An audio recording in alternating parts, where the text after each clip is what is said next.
네, 헌법재판소가 마은혁 재판관 후보자 임명 보류에 대한 권한쟁의 심판 사건의 변론을 재개하기로 했습니다. 최상목 대통령 권한대행 측 요청을 받아들인 것으로 보입니다. 현장에 법조팀 취재 기자들이 나가 있는데요. 김영수, 이경국 기자 자세히 전해주시죠. 네, 헌법재판소에서 관련 소식 전해드리겠습니다. 오늘 마은혁 재판관 후보자 임명 보류에 대한 권한쟁의 심판 사건이 원래 선고가 잡혀 있었는데 헌법재판소가 이걸 연기하고 변론을 재개하기로 했습니다. 이경국 기자가 그 내용을 좀 정리해 주시죠. 네, 말씀하신 것처럼 애초 오늘 오후 2시에 우원식 국회의장이 최상목 대통령 권한대행을 상대로 제기한 권한쟁의 심판에 대한 선고가 예정이 되어 있었습니다. 지난달 22일 한 차례 변론기일이 진행된 뒤에 선고기일이 잡혀있던 상황이었는데요. 다만 최상목 권한대행이 지난달 31일 재판부에 변론 재개를 요청을 했고요. 오늘 재판관들이 이와 관련한 논의를 진행했습니다. 그리고 정오쯤에 헌법재판소가 기자들에게 공지를 보냈는데요. 권한쟁의 심판 사건 변론을 재개한다고 밝혔습니다. 선고를 2시간 앞두고 이 변론 재개 결정을 내린 건데요. 사실상 최대행 측의 요구를 받아들인 것으로 보이는데 다음 변론 기일은 오는 10일 오후 2시에 진행될 예정입니다. 아무래도 당사자의 절차적인 권리를 보장하기 위한 것으로 풀이가 됩니다. 네, 이 권한쟁의 심판 사건과는 별도로 비슷한 취지의 헌법소원도 제기가 된 상황이었습니다. 김정환 변호사가 개인 자격으로 청구한 거였는데 이것도 오늘 선고 예정이었습니다. 그런데 마찬가지로 연기됐고요. 이 사건에 대한 선고 기일은 추후 지정하겠다라고 헌법재판소가 밝혔습니다. 이 권한쟁의 심판 사건에 대해서 좀 자세히 들여다보겠습니다. 일단 이 권한쟁의 심판 청구의 배경부터 좀 짚어볼까요? 네, 국회가 지난해 12월 26일 마은혁, 정계선, 조한창 재판관 선출안을 본회의에서 의결을 했습니다. 국회는 이후에 대통령 권한대행에게 이 선출안을 송부를 했고요. 그런데 최상목 대통령 권한대행은 지난해 12월 31일 정계선, 조한창 재판관만 임명을 했고 마은혁 후보자 임명은 보류를 했습니다.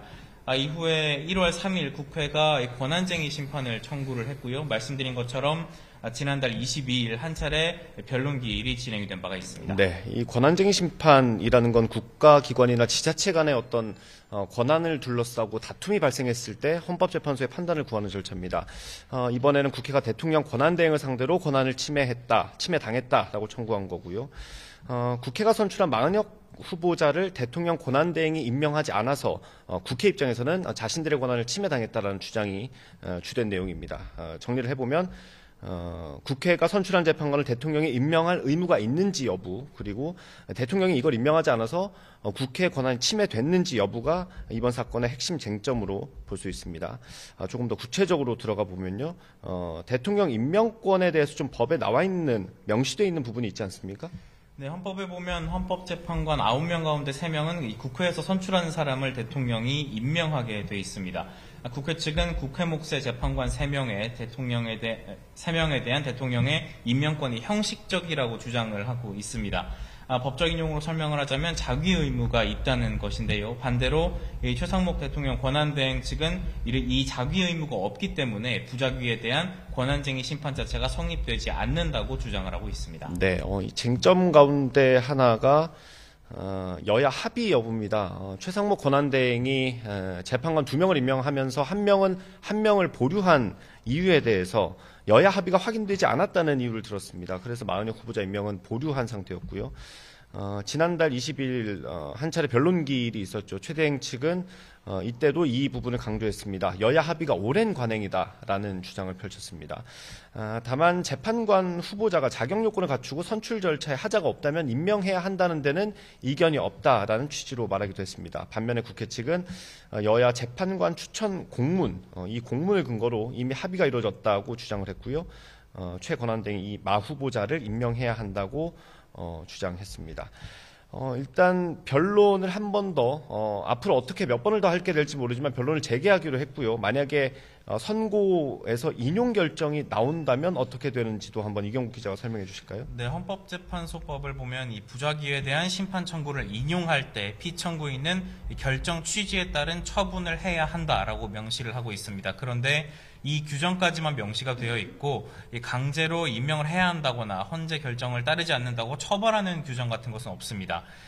오늘 헌재 공보관이 브리핑을 했는데 이 헌재 결정을 따르지 않는 것은 이 법률과 헌법을 따르지 않는 것이라고 강조를 했습니다. 또 법적인 강제력이 없다는 것일 뿐 따르지 않아도 된다는 건 아니라면서 강조하는 입장을 밝히기도 했습니다. 네, 오늘 선고가 예정돼 있을 때 정치권에서도 논란이 많이 됐었죠. 만약에 인용이 된다고 해도 권한대행이 임명하지 않을 수 있다라는 관측이 나오기도 했었고요.